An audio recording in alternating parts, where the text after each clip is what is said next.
flashbang. Corner, Happy with one dig. Oh, and another one! Oh, and a third!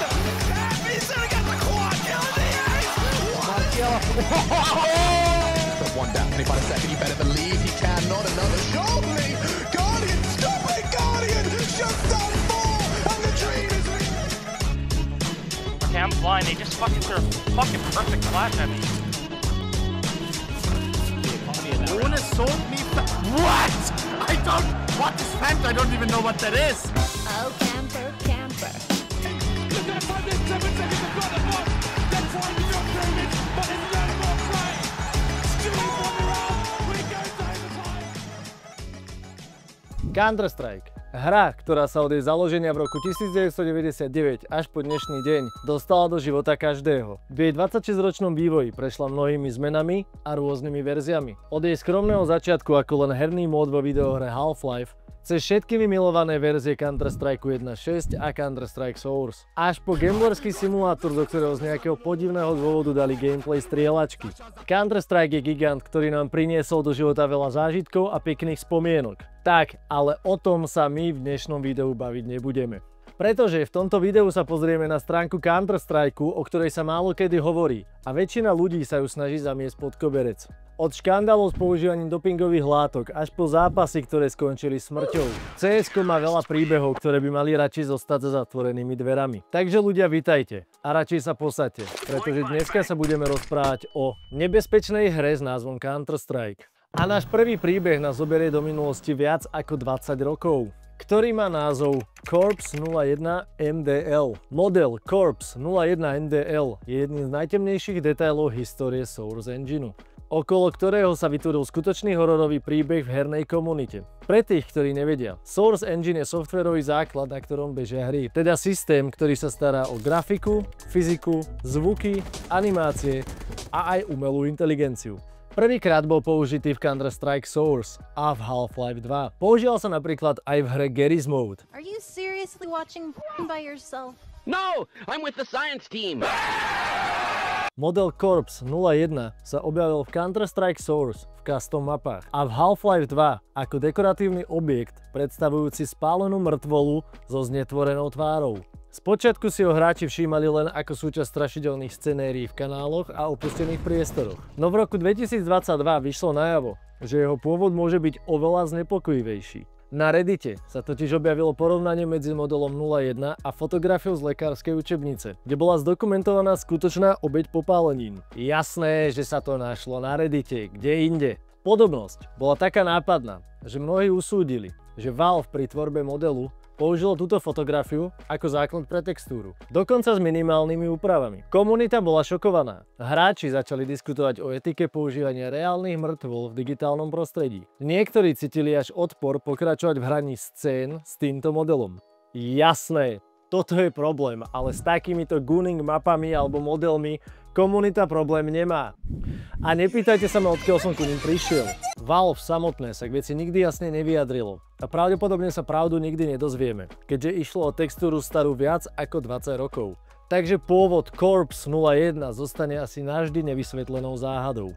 Ďalšia vec, o ktorej sa málo hovorí, je tá, že Jup mal svoj Counter-Strike tým. Áno, počujete dobre. Juporn mal svoj profesionálny Counter-Strike tým, nazvaný Team YP. Ale keďže väčšina profesionálnych turnajov nepodporuje explicit content, tak sa tento tým rozpadol.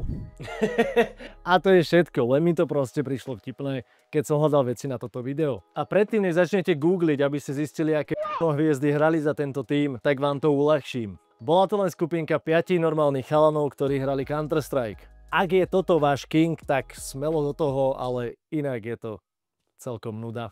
Cloud9 Drug Scandal. V roku 2015 počas turnaja ESL One Katovice používal tým Cloud9 vtedy ešte nezakázanú látku na zlepšenie ich reakčných schopností. A nie, nejednalo sa o kokaín, na to tu máme iných špecialistov. Jednalo sa o lekársky predpísanú látku s názvom Adderall. A pre tých, čo nevedia, Adderall je liek na predpis, ktorý sa používa najmä pri liečbe ADHD a narkolepsie. Jej účinky sú zlepšenie sústredenia pozornosti, zvýšená bdelosť a energia, potlačanie únavy. Pri nesprávnom alebo nadmernom užívaní môže vyvolať pocit eufórie. a má skoro rovnaké zloženie ako metamfetamín. Dokonca patrí do rovnakej skupiny amfetamínov. Takže típci boli zestrelení ako krekery v práve na hlavnej. Čo môžete počuť, aj keď medzi sebou komunikovali počas zápasu proti Virtus Pro. Metal dead, metal dead. Metal dead. One came out the arch, On balcony. Coming side. Back drop. Outside. A ako vieme, že hráči Cloud9 brali Adderall? Pretože to Semphis, hráč Cloud9, povedal v pozápasovom rozhovore. I don't even care. We're all on Adderall. Like, I don't even give like tons everyone does Adderall at ESA LAN, right? Yeah. Toto priznanie rozbehlo vo svete gamingu burlivú debatu o braní podporných látok na profesionálnej scéne. Ark was quoted saying if you are not taking Adderall, then you are putting yourself at an intentional disadvantage. Which is like, well then, is everybody taking it? Takže si asi viete predstaviť, že Cloud9 jednoducho vyhral zápas proti Virtus Pro. Zlé! Zápas prehrali 16-11. Čo ma privádza k tomu, že by som chcel vedieť, že čo asi brali hráči Virtus Pro. A náš ďalší príbeh sa presúva z Poľska do Ruska a nesie názov Vražedná hádka. Dňa 19. mája 2008 v Novosibírsku, v Rusku, sa dvaja tínedžeri stretli v internetovej kaviarni, kde hrali Counter-Strike.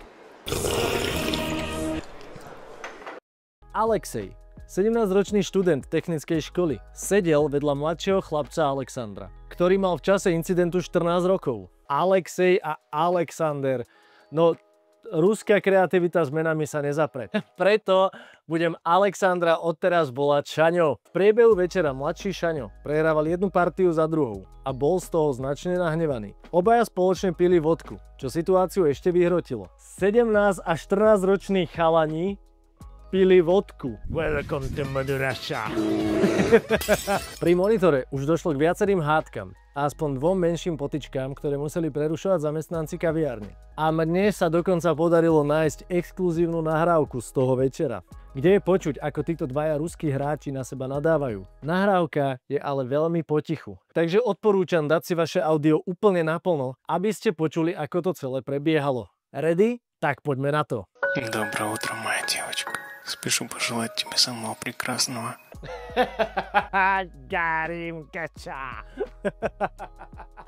Neskôr okolo 3:00 ráno sa Alexej rozhodol odísť z kaviarne. Šaňo ale neplánoval ponechať konflikt bez vyriešenia. Čakal ho vonku spoločne s ďalším kamarátom. Keď Alexej opustil budovu, Šaňo ho napadol. Udrel ho viackrát do hlavy a trupu. Kopal ho do tela a dúpal mu po hrudi. Alexej zomrel priamo na mieste. Po útoku sa Šaňo spolu s kamarátom pokúsili telo zakopať, ale mŕtvola bola ráno nájdená susedkou, ktorá prechádzala okolo s obsom. Na súde Šaňa obvinili z úmyselného ublíženia na zdraví a nie z prvej či tretej kategórie vraždy, keďže orgány vyhodnotili, že nešlo o plánovane premyslený čin. Výrok označili za accident in legal terms. Čo si blázen, tak jemu týpek z***al kopačku na prsa a poskakal mu po hlave a na súde mu to prešlo ako nehoda? Ako dokážeš niekomu nechťac najebať kopačku? Welcome to Russia. Šaňo bol odsúdený na 4 roky v nápravnom zariadení pre mladistvých. A náš ďalší príbeh sa presúva z Ruska do Francúzska. A tento príbeh má názov Smrtiaci knife fight. Julien Barrow, 20-ročný chalan, sa v marci 2010 ocitol v zápase, kde mal proti sebe súpera Michaela. Podľa vyšetrovania sa Julien a Michael dostali do hádky, ktorú chceli vyriešiť knife fightom. Michael tento knife fight vyhral a pokračoval v shit-talkovaní Juliena. Julien toto nezvládol a odpojil sa z hry. Julienovi toto vyvolalo silný pocit poníženia. Ako by aj malo. Namiesto toho, aby na incident zabudol, strávil až 6 mesiacov pátraním po skutočnej identite súpera. Julien zistil, že Michael býva len 2 hodiny cesty od neho. Julien teda zobral kuchynský nôž a vydal sa na cestu. Ja si rád predstavujem, že Julien nešiel autom, ale že zajal úplný Z-block bunny hop, aby sa za ním dostal. Hneď ako Michael otvoril dvere, tak ho Julien bez slova bodol do hrude a odišiel preč. A úplne si predstavujem, že Michael iba otvoril dvere a prvé, čo videl, bolo Hello? Yes? Julien nechal Michaela v bolestiach krvácať. Čepel zasiahla len tesne vedľa srdca. Michael ale zázrakom prežil. Julien Bol zadržaný políciou do 1 hodiny. Súd ho vyhlásil za vinného a dal mu 2 roky väzenia a nariadil mu povinné kurzy zvládania hnevu. Counter-Strike nám ukázal, aký silný vie byť virtuálny svet. Pre väčšinu je to legendárna hra, ktorá prináša pekné spomienky na lanky a legendárne momenty. No zároveň priniesol aj momenty, ktoré dokazujú, že hranica medzi obrazovkou a realitou sa môže ľahko stratiť. Ak sa vám toto video páčilo, budem rád za like, komentár, poprípade odber. Ďakujem vám veľmi pekne za pozornosť. Vidíme sa na budúce.